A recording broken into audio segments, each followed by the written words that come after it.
Okay, good evening, everyone. We are beginning the fifth Perek of Masechet Berachot, our new book. We have completed as a group, we have completed the book of Berachot 1, this one. We've completed this. We are now shifting to this one.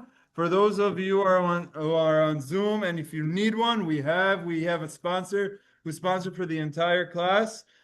Please reach out and we'll help set you up. Shalom Aleichem. I see as we're starting the fifth parak of Masechet Berachot, we have some new faces here. We have Baruch Hashem people who are joining us. No pressure, and I'm very happy that you're here. It means a lot. And Bezrat Hashem, hopefully we're going to have some fun together. And everything will be on YouTube for anyone who misses a class or two, or even more if you want to continue being on YouTube. So we have that. Okay, we're gonna get started. Masechet Berachot, fifth parak. I am going to share my screen. For those of you who are new, just to give a little bit of background about what Gemara is. And I know for those of you who are not new, you've heard this before, but it's okay. Repeating is always good. We have the following. We have what's called Torah Shebichtav. Torah Shebichtav is the written Torah. That's the Tanakh. That's the parasha of the week that you read, and the Nevi'im, the Ketuvim. That's the written Torah. But together with the written Torah, there was commentary given. That's called Torah Sheba'al Peh. Torah Sheba'al Peh is the oral tradition. Very simple example to give. The Torah says a person should put totafot between their eyes. What are totafot? The Torah doesn't say what totafot are. It just says that you should have totafot between your eyes. So what is it? So when the Jewish people got the Torah, they read it. It says, what is totafot? Hey, Moshe Rabbeinu, you just gave me this. What does totafot mean? Oh, totafot is your tefillin. What is that? It's a box. What's in the box? There should be 4 parchments. What is the box supposed to look like? It's supposed to be black. What shape is it supposed to be? It's supposed to be square. What is the one that you said I should put on my arm? That's another one. What's in there? Something that's going to be a different thing. It's going to be this size and it's going to be this shape. Then how am I supposed to put it on? Like this. This is all called halacha leMoshe misinai. The laws that were taught to Moshe. Moshe Rabbeinu was in the desert for 40 years. He would learn and he would teach. He would learn and he would teach. And they would teach to the next generation. That's called Torah Shebichtav, the written Torah, and Torah Sheba'al Peh. And this is how it always was. We had the written Torah, and then we had all of the oral tradition and the oral commentary. And then over the years, as the generations passed by and we were exiled out of the land of Israel, it came to a point where people started to forget. People started to forget all of the discussion. People was scattered around. They didn't know. So this oral tradition, it got to a point where they decided, look, it's 1,000 years later. We have to write this down. But they still wanted to maintain the tradition aspect of this, of the Torah Sheba'al Peh. They didn't want to just record it all in a database and completely give up the relationship between teacher and student, because that's what we had, relationship between teacher and student. They didn't want to give that all up. So how did Rabbi Yehuda Nasi, who was the rabbi who did this, he did this in around the year 200, a little bit before 200 of the Common Era. He wrote key points of the Torah Sheba'al Peh, key points of the oral tradition, but he wrote it in bullet point form, shorthand. Like the way I like saying it is like on an index card. So he would have what's called the Mishnah. Mishnah is the shorthand bullet point form that's representing the Torah Sheba'al Peh, the oral tradition. But he picked certain things that should be written on these index cards in this Mishnayot. There were still a lot of other discussions beyond that. And they would look at these bullet points and then they would have a whole idea behind it. It was just meant as a prompt, as a reminder.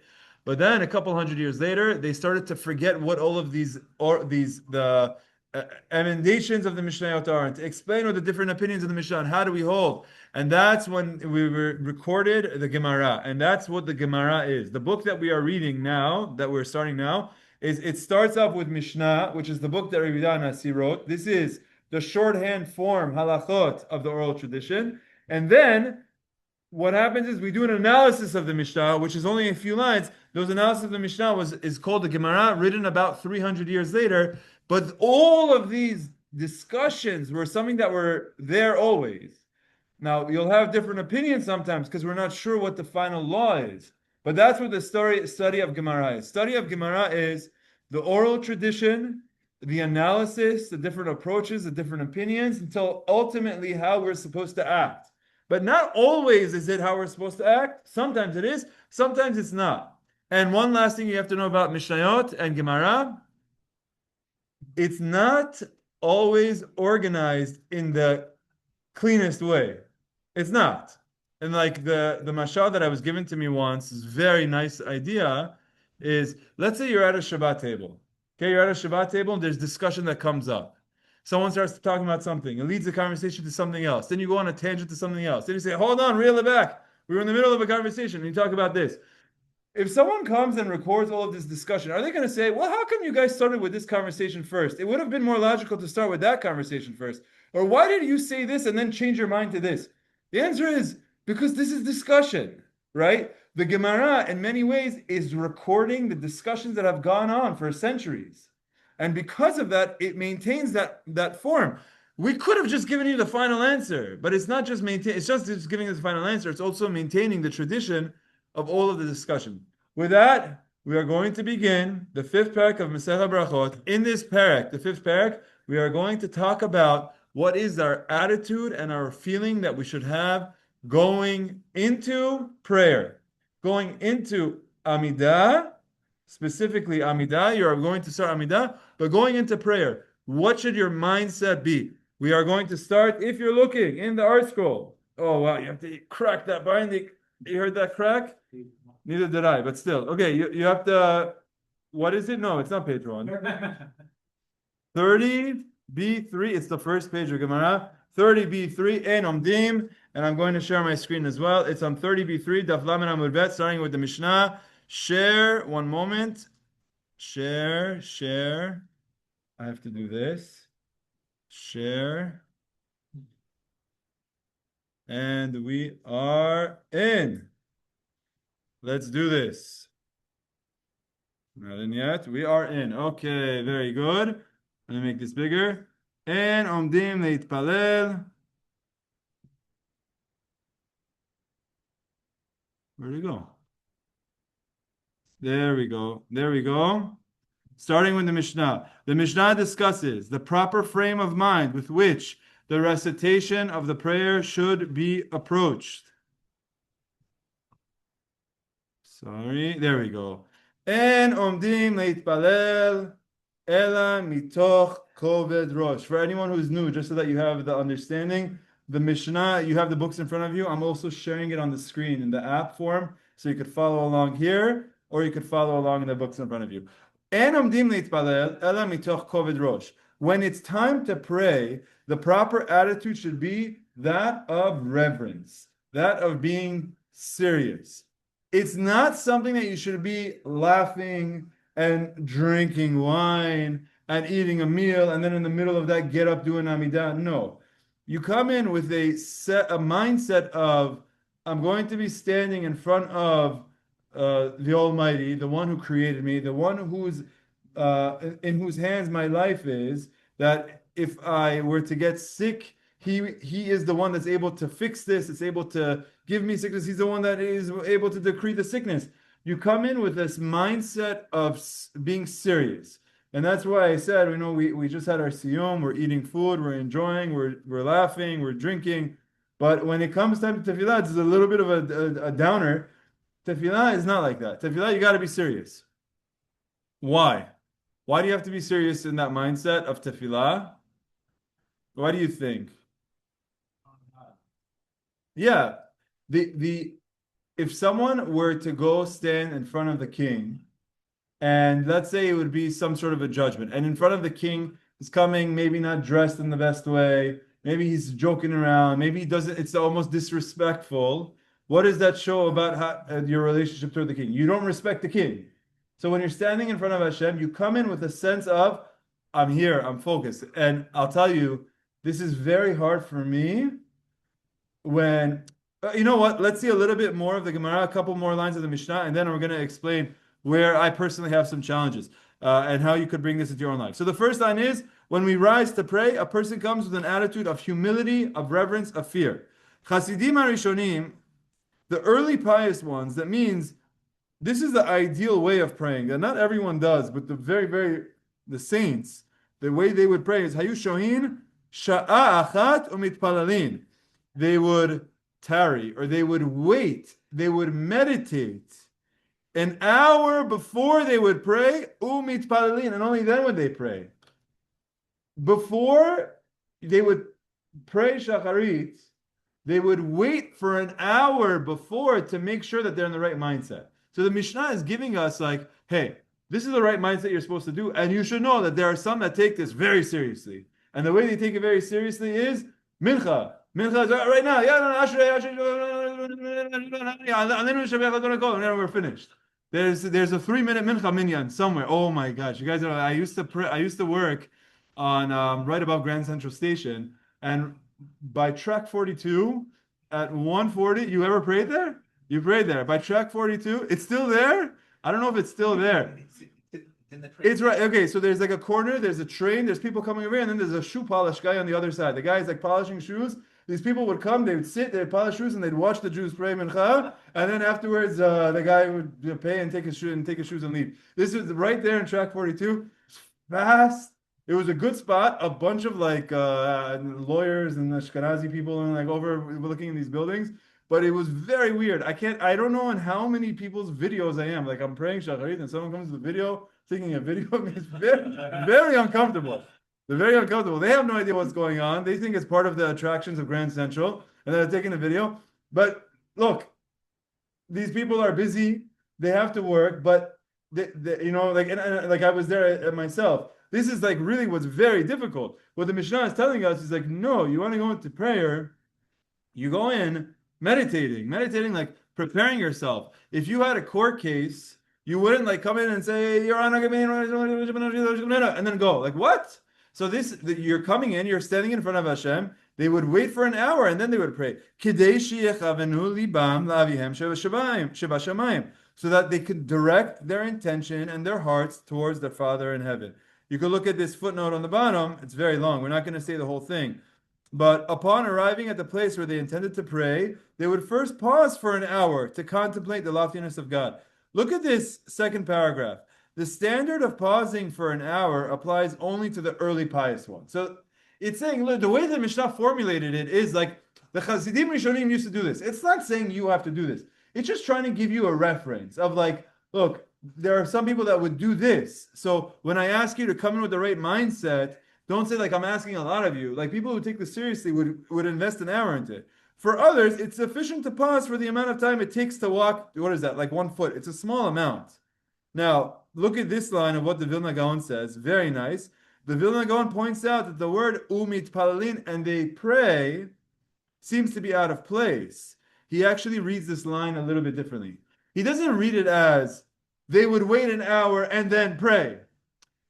The praying was part of that 1 hour. The way he reads it is that here. He therefore explains that the phrase and pray actually refers to the activity during the preparatory hour itself. The Mishnah should thus be understood to mean that during the preparatory hour, they prayed that during the Shemona Esrei, they should be able to direct their hearts to Hashem, which means this is where I'm sure they say it here somewhere. I saw some of the commentaries bring this up. Like we do something like this. When we start with Baruch Shamar, you start with Hodu, Baruch Shamar, you say all of the Pesukei de Zimra, you say Ashrei, Hallelujah, Bekocho, and you say all of these tefillot.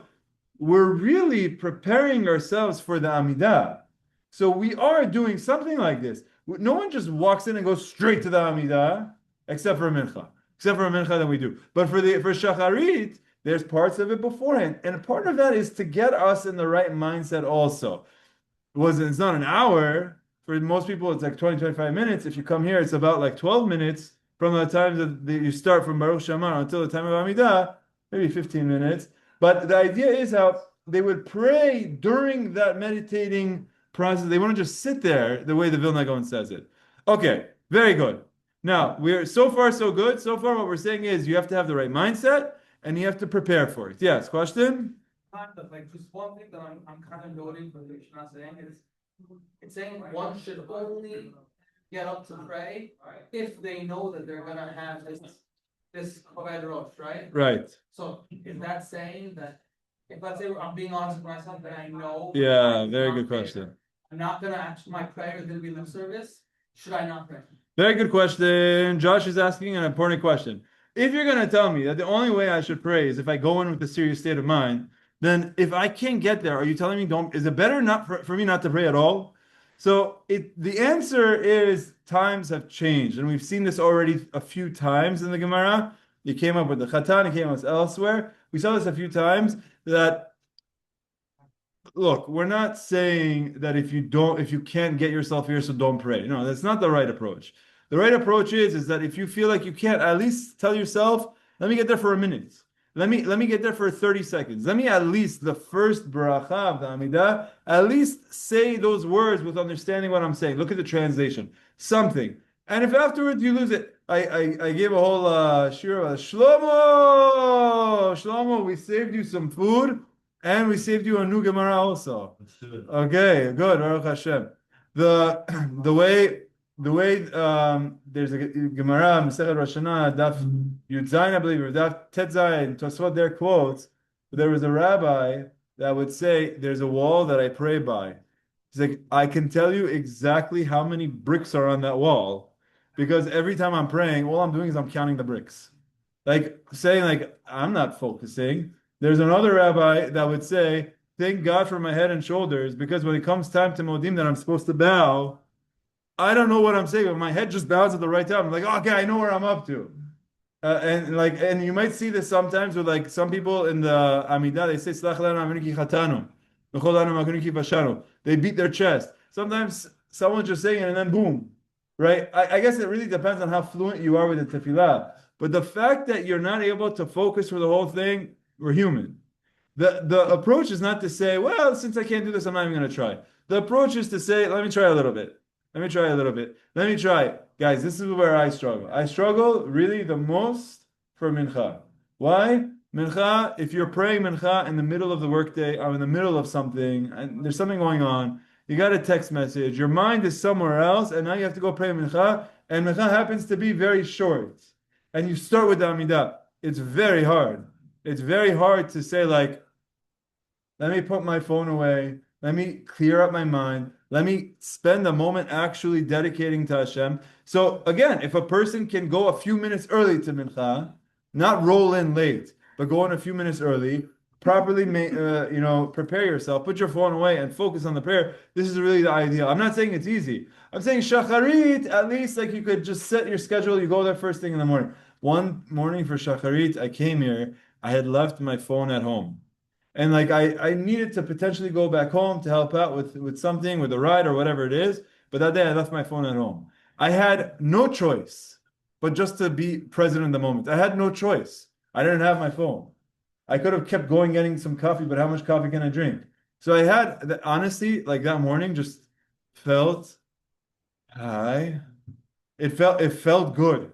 And like, sometimes it's good to like leave your phone out. And I know it's not easy. I know people are busy. Actually, we learned this that the tefillah of mincha is the most powerful because you have to break up the middle of your day.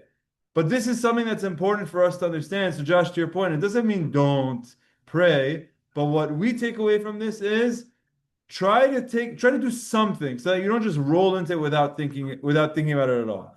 Okay, next sense of seriousness. They're gonna have two more lines here that you should know. The commentators really they like reel it in. It's an exaggerated extreme statement that gets reeled in, but the Mishnah is trying to show how important it is to come in with the right mentality. Afilu hamelech shoel bishlomo. If you are in the middle of your Amidah prayer, you're in the middle of Hashem Sefadai Tiftach Ufi Agid Teretecha, you're praying your Amidah, even if the king comes up to you and says, hey, how are you? How can I help you? What are you supposed to do? Lo yeshivenu. Don't answer him. You're busy. You're in the middle of your Amidah. You can't talk to him right now. Ve'afilu nachash karuch al hakavo. And even if a snake is coiled around your heel, lo yafsik. Don't let it bother you. Keep praying. Keep staying focused. The Rambam takes both of these lines and says, hold on a second. When we say if there's a king that you don't have to respond to him, it's talking about a Jewish king who knows the halachot. So that like he'll understand that you're praying and he's not going to be offended. But if it's a non-Jewish king that or doesn't understand, or even if it's a Jewish king, but he's going to be offended by you not responding that your life is in danger, of course you answer him. You're not supposed to die for this. But his point is that don't answer. If the rabbi comes and asks you a question, you keep praying. Now he knows the halacha, so he knows why you're doing what you're doing, but it's not a sign of disrespect.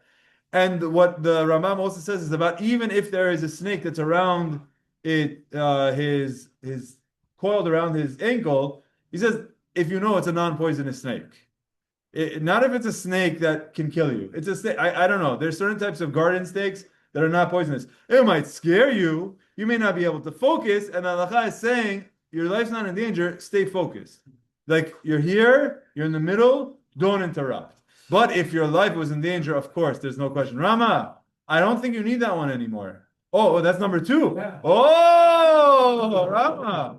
Just make sure the details. Rama walked in with number two. Yeah. Where'd you get that from? What do you think? Because I'm doing this already. Oh, Rama's coming for round two. Rama, there's some food here. You missed the siyum, but get some food. I know, but it still is good. It's good. Take some food. Okay, fine. Very good. So, very good. So this is our Mishnah. By the way, there's one thing. Anyone know about snakes? Anyone know anything about snakes? So this one opinion that I read, which I don't know about, but look, it says like if the snake is coiled around his ankle, you don't need to, you shouldn't interrupt yourself. So the way the Rambam deals with that is by saying if it's a non-poisonous snake. But I read another opinion that says no, there's different positions that a snake is in if it's like ready to attack or if it's like coiled up and it's not going to attack. So here it's saying like if there's a snake, but you recognize that it's coiled up on its own tail, meaning it's in a defensive posture and it's not going to be springing forward, and you recognize that, so then just leave it be and keep praying, keep doing your thing. Anyway, again, nowadays if you see a snake and just run, okay? Like we're not telling you Demonstration. what? You should have done a demonstration. You want to bring a snake? Okay, all right. Let's see, but you never know. The SPM raised a lot of money. Go buy a snake. Go buy Charmer. a snake charmer. Oh, can you do that? From Morocco, we got to import. Okay, very good. So here we are. We're good. The main idea of this tefillah is you don't go into Amidah so happy and so joyful and singing and very with a sense of levity. You go in with a sense of seriousness. Okay, it should be a sense of I'm standing in front of God. This doesn't mean depressed. Chas v'shalom. We're not saying you should be depressed. A person should be happy, but a person should be approaching it with a sense of seriousness. Now the Gemara is going to say, well, what's your source? And the Gemara is going to bring me 4 sources. The first 3 sources, what's going to happen is they're somehow going to get rejected. Okay, I'm giving you the structure. The first source, it's going to talk about someone who prayed like this. The Gemara is going to say, like, okay, that's what that person did. So we're going to give you another one. That's someone else who prayed like this. And it's going to say, okay, that's what that person did, but that doesn't mean we should do it. Then it gives us a third source, and we say maybe it means something else, until finally we get to a fourth source that when you pray, you should pray with a sense of fear and awe. Yes? Just like asking about this snake statement, is it like saying like distractions in general should not like up there? Because should it like if they say it's wrong thing, you're just gonna just stop and like try to. Very good. This Mishnah, you can tell the Mishnah just from the way it's written. There is some exaggerated cases here. The king is coming up to you. When is the king coming up to you? There's a snake around your ankle. It's trying to tell you that like your mentality should be is I'm focused on this. Should you be praying Amidah while you're driving a car? No, because you're focused on other stuff. Should you be praying Amidah when you're watching the Knicks game? It depends where they are and at what point of the season and what the score is, right? What? Halftime. Halftime. Okay, halftime's a good time to pray. By the way, there's an inning where the Yankees at Yankee Stadium and Met Stadium. It's like always during the 7th inning stretch. I haven't been there in a while, but there's like a kosher food stand right there, 7th inning stretch. Always mincha, arvit, whatever it is. They just meet up there. They know where to go. You know where to find them? They all come. They're all watching the game. 7th inning stretch, 7th inning arvit. You go to that area. I think. Honestly, I haven't been to a Yankees game in a while, but I'm pretty sure I've been to that minyan before. Okay, here we go. 4 opinions. Mina, Hani, Mili. We just learned the law of how you're supposed to, mentality you're supposed to have when you are praying. Remember I was telling you before, there's Torah Shebichtav, the written Torah, and Torah Sheba'al Peh, the oral tradition. The Gemara is now going to connect this ruling of the oral tradition to the Torah Shebichtav and says, find me somewhere in the Torah Shebichtav that indicates this rule. So we're going to try 4 sources from Torah Shebichtav, from the Tanakh. Let's go. Number 1. Amar Rabbi Elazar, from where in Scripture is this law derived? Amar Rabbi Elazar, attempted answer number 1, the Amakra, the Pasuk says, Vehi Marat Nafesh. And she was very bitter in her spirit when she prayed to Hashem. Who is this? Chana, very good. The story of Chana, we're going to learn about. This is our intro to her. We're going to, on the next page, we're going to be learning about her entire tefillah, learning the entire story. For that reason, I'm going to take a moment just to explain what happened. There was a man named Elkanah. He was a prophet. This is the very beginning of the book of Shmuel, Samuel. Any Sammys here? No? Oh, Shmuel. Okay, so you're also Shmuel. Okay, so we got Shmuel times 2. The very beginning, there tells us about a man named Elkanah. He was married to 2 women, Chana and Penina. You're also Itai Shmuel. What? I just keep popping up. He has 2 wives, Chana and Penina. Penina has a lot of kids. Chana doesn't have any kids.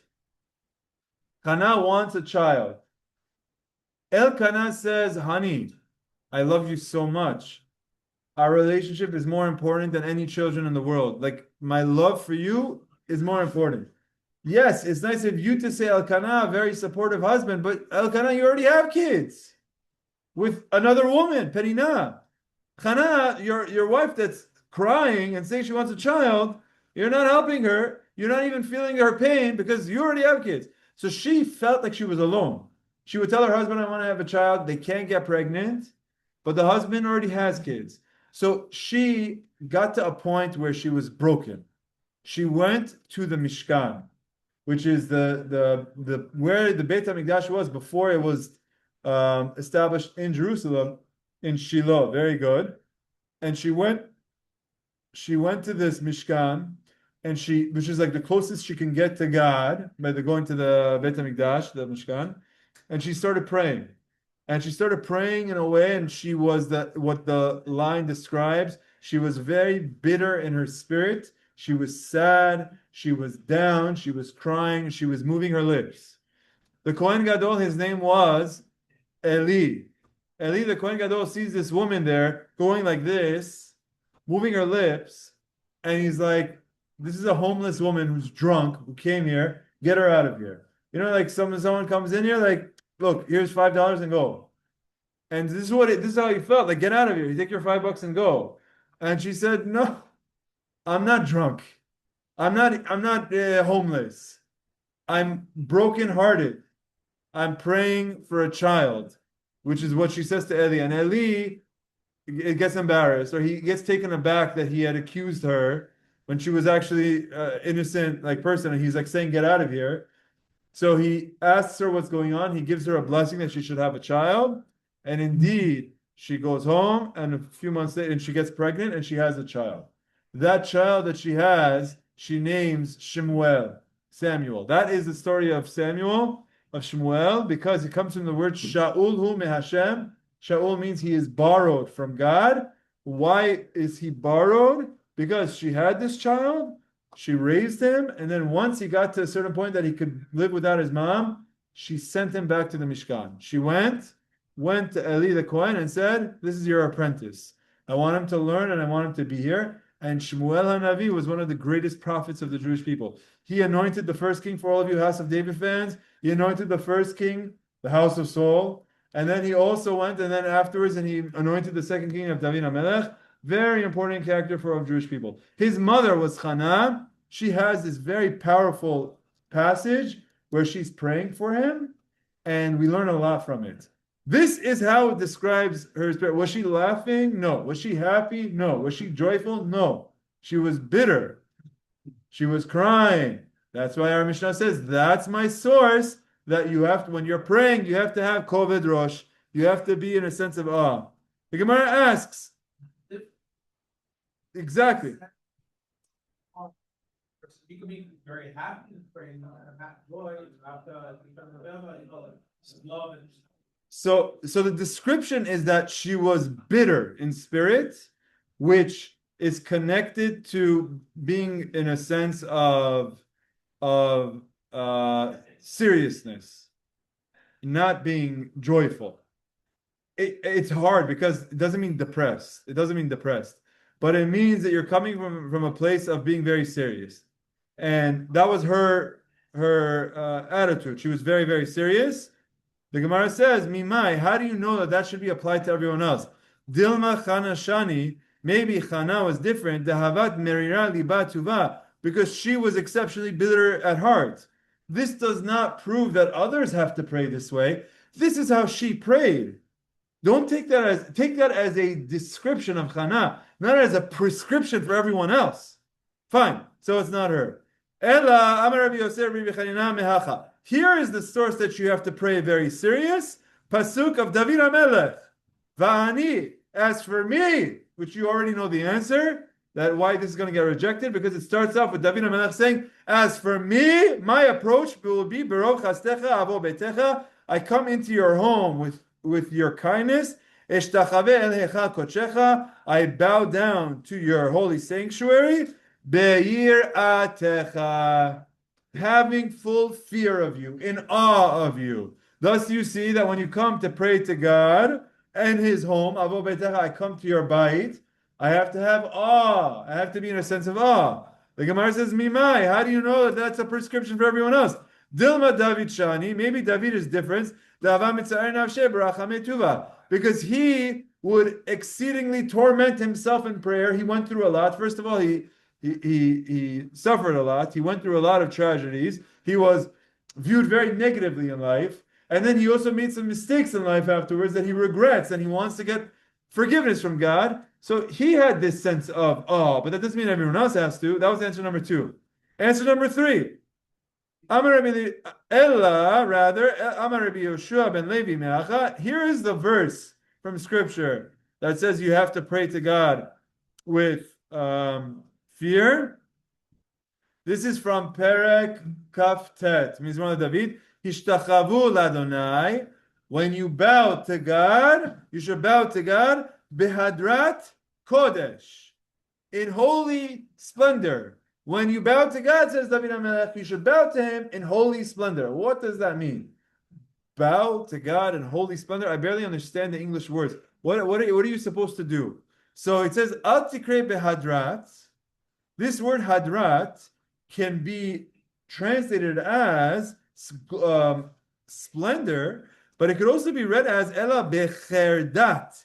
It could be translated as awe, as fear, as trepidation, as trembling, which means when you bow to God, you should be trembling. You should be in fear. So that's the third answer. The Gemara says, Mimai. How do you know? You're changing the word. The word is hadrat, which means splendor. You're saying it could be read as something else, but it's not. It means splendor. Okay, so what does it mean you should bow to God in splendor? Here. It means you should pray to God glorified in splendor. Kiha de Rabbi Yehuda. Just like what Rabbi Yehuda would do. Hava mitzayen nafshe v'hadar mitzaleh. He would wear his finest clothing for prayer. Before he would pray, he would wear something that would be glorifying. By the way, I don't know if you guys ever go to a minyan where you see all of a sudden minyan time, the guy brings out his hat and he takes out his gartel and he goes like this. And you ever see this? Some people, they pray, when they pray Amidah, they put a hat on. You know what I'm talking about or no? Or they put on a special belt, or they do something special. It is important that your prayer, you're not just rolling out of like your pajamas. We spoke about this. Back to your question. If I'm in my pajamas and you tell me that if I have to change, I'm not changing. You know what? I'm not going to pray. No, okay, it's better that you pray than you don't pray. But coming with the sense of respect for tefillah, sometimes like people come to Kanisa and they're wearing maybe not the nicest clothes. Maybe they're wearing like shorts, or they're wearing like a tank top, or you're wearing this. Look, it's better that they pray than they not pray. It's better that they do this and pray than they say like, I'm not doing it. I remember once it was like summertime and I was in 54 Kanisa on a weeknight, and like there was a bunch of kids wearing shorts. I don't know, they were playing basketball after they were playing basketball in the gym in 54, they came up and they prayed mincha. One of these men got so upset. He's like, "What are you guys doing?" And then he came to me. He's like, "You have to tell them that they can't dress like this." I said, "Look, you're right. With all due respect, you're 100% right that this is not the right way to dress, and I would never dress like this coming to Canisa when I'm sweating and wiping and coming and praying mincha. But these kids are playing ball, and while they're here in Canisa playing ball, they're coming into the Kanisa to pray. It's a good thing. You don't want to discourage this because if you tell them, hey, you guys have to go dress up, so what are they going to do? What are they going to do? They're not going to go home and shower and come back. They go, you're going to bring, actually, I will say that there was a time where I was a camp counselor and I would be wearing shorts, but I had bought myself a nice baggy pair of pants that I would put on top. And then afterwards, I would drop the sweatpants and then I would go beat those little kids up. But then, afterwards, mincha time, I would put my sweatpants on. Okay, so this is the proper way of doing it, for sure. This is what Rabbi Yehuda would do. Rabbi Yehuda would wear something nice. Some people, they didn't like putting on a jacket, like a blazer. Some people put on a hat. Some people put on something different. But the idea being is that I'm approaching this with splendor. Now, before a question, this means that you come into the tefillah with an approach of seriousness. But this is not a disposition. This is not saying how your mentality should be. This is how your clothing should be. So this is not a good proof.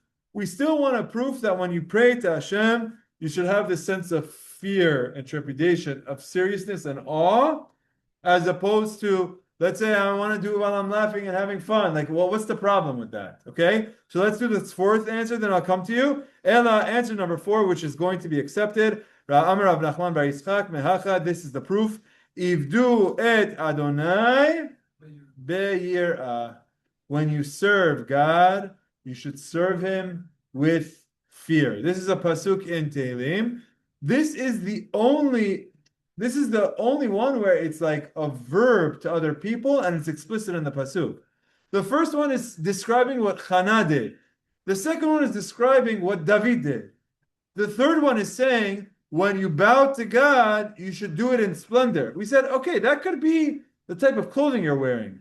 But now it's when you serve God, which Avodah is talking about prayer. When you serve God, you should come with an element of fear, Vegilu bir'ada, and when it comes time to be happy, you should always, your happiness should be tempered with a sense of trepidation.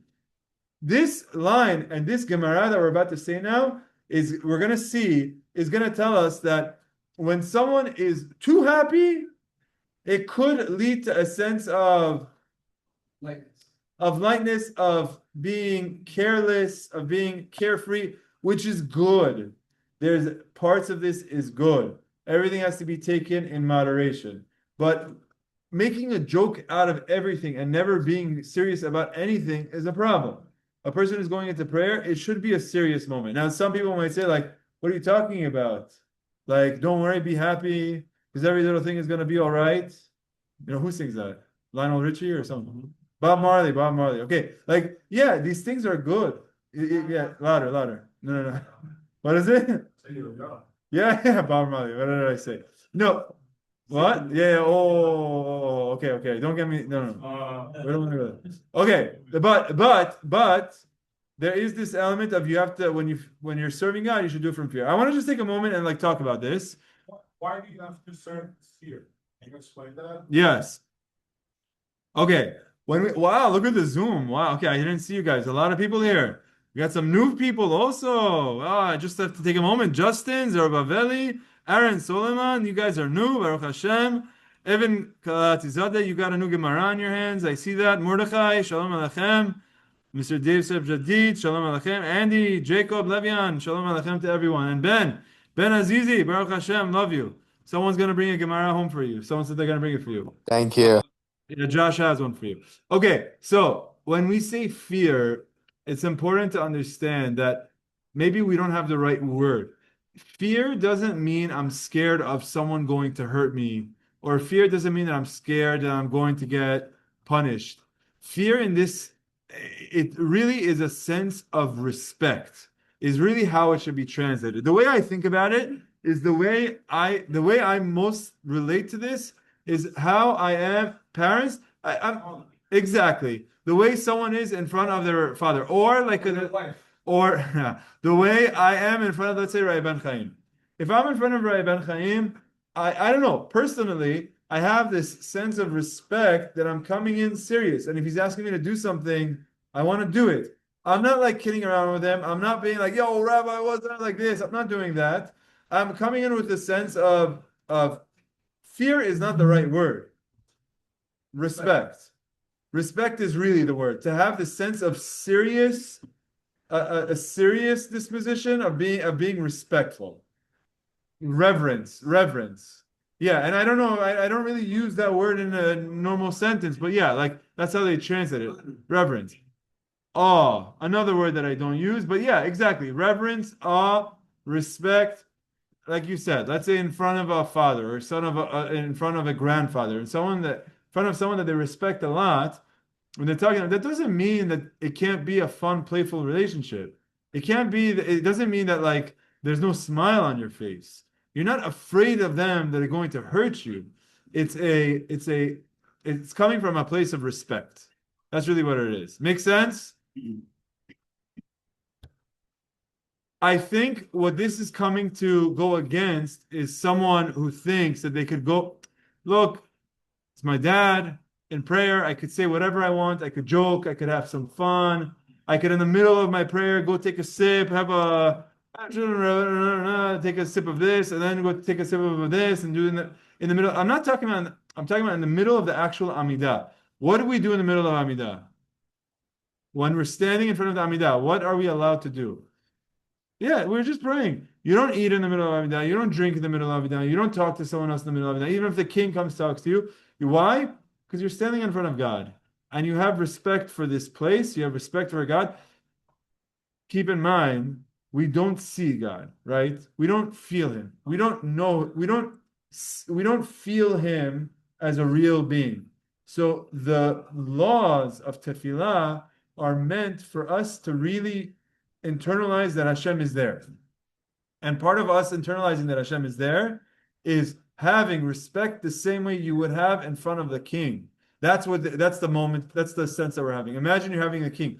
Even imagine you're able to stand in front of the king or in front of the president or someone important, you would stand there, dress nicely. You wouldn't come in a way when you're not dressed nicely. You would be dressed nicely, you'd be wearing a suit and tie, you'd be standing there respectfully, you'd be there to shake his hand and like with respect. So that's really the mindset that the Chachamim are trying to put, knowing that we don't see him. Okay, we don't see him, so that we have to do what we can to help make ourselves feel that Hashem is actually there. You had a question before? There. Okay, yeah. Sorry, I didn't come back to you before, but yeah, it's not really fear. It's not the right word. It's really respect. Yeah. When it's saying here though, like that way you should have like a sense of like seriousness and respect. How does that relate to like sometimes like kilos when we had like tunes or we try to like sing and dance and like bang and make noise like very and stuff. Like sometimes certain parts they'll sing and like people clap, Yeah. laugh and make noise. Yeah, all right. You stumped me. I don't know what to say. During our prayers, we often are singing and it is happy and it is fun. I don't know. You don't do that during the Amidah. Like sometimes like bring like we saw like someone start going like this like start singing and dancing, not singing and dancing, but like making I guess, okay, so I guess it's not coming from a place of disrespect if it's like in the enjoyment of the tefillah and praying in front of God. Oh, showing love. It's showing love and it's showing enjoyment. Maybe you're not supposed to do that. I don't know. Maybe. I don't want to say. I'm like purposely holding myself back. Yeah, go ahead. Go other way, it's all of forever, and not like. I guess it's a balance of both of them. Yeah. I think okay, so very good, Itai. I think that's true. I think part of what this Gemara is going to do for us is it's going to set some like very high level expectations that not everyone is meant to follow. And then you even see that in the Lashon of the Mishnah. What does it say? It says, Chasidim harishonim hayu shoyin sha'ah achat u'mitpalelin. That the righteous sages would wait a full hour. It's like, and even if there's a king coming and talking to you, and even if there's a snake over here, you see the Mishnah is trying to take you to this extreme. But as the Rambam tells us, there's this concept of the golden mean. What is the Shvil HaZahav? That everything in moderation. I think this is really just expressing one extreme here, and assuming that you understand that if this is taken to that level, it could be dangerous. It could lead into a state of depression. So remember how I started off by this Gemara is going to be a very quick Debbie Downer on our siyum, but the idea here is not depression, chas v'shalom. It's a sense of going in with seriousness. Singing during prayer, of course, it's something that we do. It's something that like makes people love the prayer. But the Amidah itself, during the lachash, during the silent prayer, we're never singing. During the silent prayer, it's a very personal thing, and it's a silent thing, and it's just you and God, and there's no one else there. And okay, the tunes of the Chazara, we do. Yeah, on Rosh Hashanah Yom Kippur, we do it. Even though you're talking about executions. But the point is like, okay, you want to keep people involved in the tefillah. That's the Chazara. The individual prayer, we're not really doing the singing. Yeah, and then I want to get going, yeah? If you're at home and you're doing Achash at home, all of a sudden your kid's screaming, your wife is screaming, and they want to get your attention. So is the better thing to do to ignore them, or I to don't. stop? Because sometimes they do like that. I don't know. Just like make a little noise to like leave me alone. I'm praying. I don't know. The kid doesn't know you're praying. The kid is just trying to get your attention. The answer So if you're is praying, and the kid or your wife is screaming at you. Do you ignore them, or do you say something? Like do you just say? Kol asher tomar lecha Sarah shema bekola. When Abraham had to do something he didn't know what to do, he spoke to God. God said, "Whatever your wife says, listen to her." That's my answer to you. Ask your wife. Don't ask your rabbi. I'm saying, ask your wife shalom bayit. Whatever she says, you should do. Yeah, honey. While I'm praying, if the kids come to me, what do you want me to do? And whatever she says. What have you done if that happens? I plead the fifth. I'm not answering your question. Okay, that's not what you want from me. The best would be to go to Kanisa. You go to Kanisa. This is why you go to Kanisa, and you're Sometimes you can't go. sometimes you can't go. So send your kids to Kanisa. I don't know what to tell you. There's no clearance. Okay, very good. Very good, Teku. All right. No, I think we know what the answer is. I think, okay, you know what? I will say this thing. I will say this to you, Rama. If I'm praying and I want to focus and my kid is asking me a question, the calculus you have to have is if I just look at my child and I just say like this, or something, sometimes all I have to do is the kid is just trying to ask me to open the veggie straws for them. Like that's all they want. So I'd be able to focus on my Amidah if I just take the bag that they want me to open and just open it and they go and they leave me alone. So you have to use your judgment. Sometimes in the middle of your Amidah, yeah, it says if a snake is around you, not your child, the child is worse. If your child is around you, maybe you need to pay attention to it. At times, I think it's important. But I think where this is very critical is if you are in a kanisa and your kid is making noise and disturbing and crying, and there's other people there also, then pick your child up and leave the room. In the middle of your Amidah, because this isn't about you anymore. Like you want to be religious on account of everyone else. It's not the time and place. If I am praying somewhere and there's 100 people in that room, and I have a child that's throwing a tantrum in the middle of my Amidah, you pick your child up and you leave and you keep praying there. Why? Because you want to be religious for yourself, but don't be religious on everyone else's account. Okay, so right now, okay, you have to use your judgment. There's certain times where it's like this, certain times like that. You have to use your judgment, which is why I don't know what to tell you. The next time you're in that situation in the middle of Amidah, call me. Explain the situation and I'll give you an answer. Okay, here we go. I just want to do a couple more lines and then we are going to end for the night. Okay, so here we go. This line that we just read is Ivdu et Adonai be'irah, serve Hashem in awe, rejoice with trepidation. The second half of that line says, Gilu bir'ada. Ita, you brought up a question of, aren't you supposed to be serving God with happiness? we're going to have a couple more Gemarot here that says there's a point where happiness is taken too far and things need to be tempered. Let's see. My vegilu birada. What does it mean Rabbi, that can you share the screen? Oh, the judge is back in town. Okay, Baruch Thank Hashem. you. We Thank missed you. Miss you too. Glad to be back. That was good. Okay. Here we go. Sorry about that. Thank you, Justin. Okay, my vegilu birada.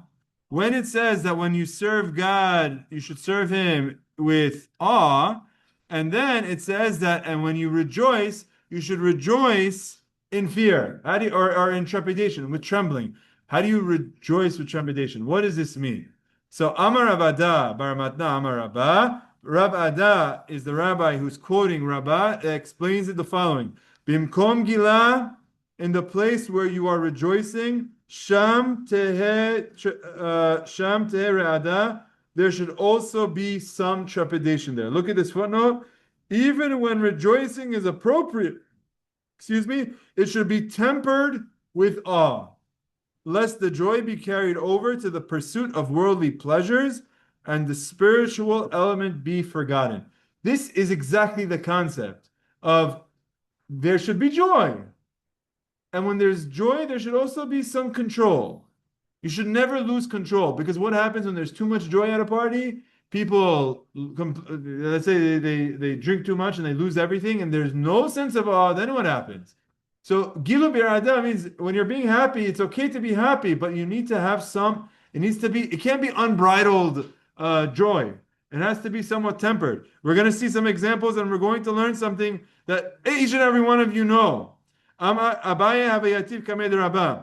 Once Abaye was sitting in front of Rabbah, his teacher. The teacher saw that the student was having a lot of fun. He was excessively cheerful. He was in class and the kids like joking and having fun. And it's like, all right. We need to settle down here. And he kept going. So finally, what happens? Amar v'gilu bir ada ketiv. The rabbi said to him, Gilu bir ada. You want to be happy, but you have to have it. It has to be tempered. It has to be controlled. Like, okay, enough. So what does he say? Amar le. He responds, Ana tefillin manachta. I'm wearing my tefillin. So what? What is this like? Your get out of jail free card? What? I'm wearing my tefillin, and therefore what? He's saying he's in a class. Abaye is sitting there. Imagine someone is sitting over there and just making joke after joke after joke, and be like, "All right, look, let's temper it in. We have a class to go on here." And his response is, "I'm wearing my tefillin." So what? I'm wearing my tefillin. Two explanations. One explanation is that Abaye was in a situation where he wasn't able to wear tefillin for a long time. Then finally he got in a situation where he was able to tefillin, and he's like, Rabbi, you don't know. I'm on cloud 9 right now. I know I'm like a little bit, having a little bit of fun, but I'm really happy. This is one explanation. The other explanation is that what he was saying is, what's the problem of being overly happy? That you're going to start to make things very worldly and forget about God. But it's not like that. I have my sense of what's my base. I know what's important. This is me being happy within God. And there's no issues with that. So this is like what some of you were asking about singing and prayer. This is what Abaye is saying. He's like, Rabbi, it's okay. I'm under control. I have my tefillin on me, and I'm not doing this as I'm not drunk all of a sudden and I have no idea what I'm doing. Like, no, I'm happy. I'm enjoying. And I'm wearing my tefillin. It's all under control. This is the first story that we have here. There's another story here. It's very similar. Rabbi Yirmiyah Havayativ Kamed Rabbi Zera. Once Rabbi Yirmiyah was sitting in front of Rabbi Zera, was his rabbi. Same thing. He saw that he was excessively cheerful. So he quoted another pasuk for him. Amaleh, he said to him, etzev yemut motar. This verse says that when you're calm and you're in sorrow, here he's talking about being sad. When you're in sorrow, it's good. It's a profit. You'll do good from like reeling it in. He says the same thing. Amaleh ana tefillin manachta. He says, no, Rabbi, I have my tefillin on. Very similar idea. Either he's wearing his tefillin for his first time in a while, or he's saying that I'm under control because I'm in tefillin. These next two, we're gonna do two more, and then we're gonna wrap it up. Mar berei de Ravina avati lula lebre. Here we go. There was a wedding. Ita, you got married? What'd you do at the end of your chuppah? You broke the glass. Why'd you break the glass? Zecher leChorban, which is we say during Imash Kachech, where you're remembering the destruction of the Beit HaMikdash, so you break the glass. So how come everyone says Mazel Tov when you break the glass? Because it's like, all right, the chuppah is over. Look at the context of breaking glass. We are now. This is the source. You ready? More bread, Ravina Avati Lebre. More the sun. You have your glass yet or not yet? You gotta break it with the heel. Okay, you're strong in the back of your shoe. Someone did it from the top. Oof. It could be, especially the ones that are wearing those thin moccasins. You got to be careful. One guy sliced his foot. Yeah, he sliced his foot. Very good. You got to go heavy with the heel. Yeah. Went through the shoe. You got to be careful. So look, Ravina's son was getting married. So more Berei than Ravina, his son was getting married. Chazanu the Rabbanan davu kabatche tuva. He saw that the rabbis were having too much fun. It was like, okay, look, this is getting a little bit too much. People are watching. Rabbis are enjoying themselves a little bit too much. I don't like the way this is going. So what did he do? We are now turning to, hey, what's glossary? We are now turning to, oh, I didn't switch books yet. Sorry, guys. 1 second. I had to switch from, how do I do this? Brachos 2. I was still in Brachos 1. Oh, look at that. Look at me. Here we go. So now we're turning to 31A, Lamed Amud Aleph, Lamed Aleph Amud Aleph. Aiti Kasad Demokra. When he saw that the rabbis were having a little bit too much fun, he went and he took this precious glass cup, Bat Arba Me'ez Zuzeh, that's worth 400 zuz. It's a crazy amount. It's actually like tens of. He went and he took the Lalik Dom ball, and he went and he took this very expensive thing, Utvar Kamayu, and he shattered it. Imagine there's a whole chonche over there. The rabbi went into the chonche. They used to do it at the wedding instead of at the bridal shower. He went in and he took this very expensive thing. The way Moshe broke the luchot. Utvar Kamayu ve'aitzi, when everyone's like, what is going on? What is wrong? And all of a sudden it brought a sense of seriousness. It's a little bit extreme. Okay? It's a little bit extreme. Don't do this. The next one, Rav Ashe Avati Lebre, same thing. Rav Ashe made a wedding feast for his son. Chazanu l'Rabanan dehavu kabatchu tuve. The rabbis were having too much fun. Aiti kasad zogita chivarta. He went and he brought white crystal glass. Utva kamayu, and he broke it in front of them. Yatzvu, and they were then saddened. Look at footnote number 2. Are you ready? Tosfot cite our Gemara as the source for the custom to break a glass during the wedding ceremony. This is the source. Where in the Gemara does it say that you have to break a glass at the wedding? The answer is nowhere. This is the source for it, and it's said in the context of it was reactive. They saw it was getting a little bit out of hand, and instead of like turning on the loudspeaker and saying everybody relax, like they wanted to make a scene, so they took something very expensive and they broke it. Now, the Ramah, however, states that this is done as a sign of mourning for the Beit HaMikdash. You see, Ita, you gave one explanation. One explanation as to why you break the glasses in commemoration of Yerushalayim. But Tosot says, this has nothing to do with Yerushalayim. This has to do with keeping them tempered and under control. Now, here's the way it's worked nowadays, though. The breaking of the glass is the most joyous part of the chuppah. If you don't break the glass, imagine a couple didn't break the glass, like everyone would be like, they're not married. Like the rabbis should get fired. They're actually not married. It's not a core element of the thing at all. I had a friend. So the way we do it now, this is how we do it. They sing Imash Kachech, Chatan says Imash Kachech. They take the glass, they put it on the floor. All the friends go, oh, boom. It doesn't really sound like this is tempering anything. Also, the glass that you're breaking means nothing. You don't even know what's in there. It's a glass that the probably the caterer gave you a glass that's already broken. They're just recycling something. Sometimes they would put light bulbs. You ever see this? You guys ever see, they take a light bulb. Why? Because the light bulb has a nice crash sound because it's a very thin glass. Completely defeating the purpose. I had a friend of mine who did it in such a beautiful way. He had no. He had during the chuppah. They were playing a very slow version of Imesh Kachech Yerushalayim. the singer was singing it, and in the middle of the singing, he broke it. It came out of nowhere, and people were like, "What's going on?" But like, there was no singing afterwards because it was in the middle of a very somber, sad song for Yerushalayim. Right in the middle of it, it broke. What did you want to say? Yeah, right in the middle. What I've seen this at whose wedding was it? It was at your Shmuel. What did Shmuel do? He broke it during the singing. Very good. Beautiful. There was another wedding I was at where they made an announcement. Ladies and gentlemen, when they break the glass, please don't cheer. The Chatan and Kala want to have a moment where they could think about Jerusalem. He broke it and they went, dun, dun, dun, dun, dun, dun.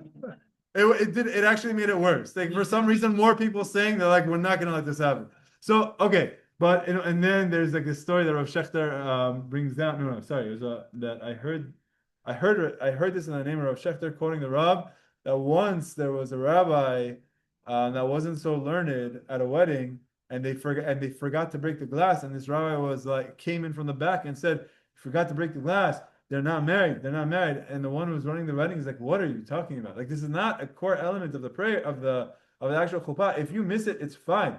The purpose is either to commemorate Jerusalem, that we don't have Yerushalayim, or it's to make sure that people stay tempered. This is not serving this purpose at all. One other thing that I heard someone once do, it's similar like this. Again, I actually think this is an illegal activity, but the person took $100 bill and burned it. I'm pretty sure it's illegal. But the idea was something of value is getting destroyed. That's what these rabbis were doing. Again, I want you to keep in mind, this is a bit of an extreme. But the extreme was to temper the other extreme. They saw it was getting it out of hand, and he said, I need to do something to make it serious. He shattered some glass, and somehow it tempered them. I think nowadays, even if someone drops a glass by accident, there's like, oh, hoppa, mazel tov. So it's like completely lost its meaning. So you have to think of another way. I think this idea of breaking it during the singing is actually very beautiful because you actually are maintaining that it's something sad that's during the Yerushalayim. Yeah, quick question? I think it's somewhere that we learned that it's better to go to a funeral than to a wedding. Because when you go to a wedding, you can get very lighthearted. And you don't learn anything in the wedding, you just start dancing. At a funeral, at a levaya, you bury someone, and you realize how short your life is, and it makes you think more about how you serve Hashem better. Amazing. So where's that from? I think we learned it somewhere, or are we going to learn it? We're gonna sing a song right now, and maybe that's in line with what you're saying. This is how I'm gonna end you off. The song that there was a rabbi that was very big into this. Amrule Rabbanan Rav Hamnuna Azuti, Behilulad Demor Bered Ravina. There was a wedding. The rabbis went to Rav Hamnuna, who's a big rabbi there, and they said, Lishre lan mar, let's sing something. What do? You do, let's sing a song for us. Amar Lahu says, I have a perfect song for you. Vai lan de mitnan. We're going to die. We're going to die. Everyone is going to die. It's like, whoa. Yeah, you see, like he liked the funeral. He was saying, I don't know what the tune is. Maybe you could, Ita, you could do a remix for us. Get us a nice, we're all gonna die, something like that. But he said, we're all destined to die. We're all destined to die. So they said to him, almost like tongue in cheek, Amruleh, okay, what are we supposed to say? Amar lahu, he says, I'll tell you. Hey Torah, vehe mitzvah, de magnu alan. We have the Torah and we have the mitzvot that protect us. That's the response. Yes, there's gonna be a day we're all going to die, but we're here to study Torah, to do mitzvot, to keep related, to keep these ideas front and center. So you could see this is a little bit of an extreme, but it's an extreme because it was trying to temper a certain emotion. I don't like that this is the way we're starting a new Perek with this in a somber setting, but it does really set the tone for tefillah. You're going to go into prayer. Yes, of course, we should always be happy. We should always have a happy mitzvah gedolah liyot b'simcha. It's a big mitzvah to be happy. But when you go into prayer, there shouldn't be a sense of lightheadedness. There should be a sense of being serious. There should be a sense of awe and respect for the action that we're doing. And that Be'ezrat Hashem, all of our tefillot should be the tovah. And there are times to be happy. But the happiness shouldn't be unbridled. It shouldn't be untempered. It shouldn't be losing control. You should not lose control. It should be under control. So you see different rabbis that would do different things to try to temper it. They would break a glass, or they would sing a song of like that's a little bit somber to remind us. So here at Be'ezras Hashem, I hope we this perek is not a long perek. This perek is 5 pages. We already did half a page. That means in 2 months we're going to be done with this. We're going to hit this up again. In another 2 months we're going to have another siyum, and then we're going to start something good. So whoever started tonight, please stay strong. We're going to keep going. And Be'ezras Hashem, I hope to have a siyum of this perek with you guys very soon. Hazak Baruch everyone. Thank you.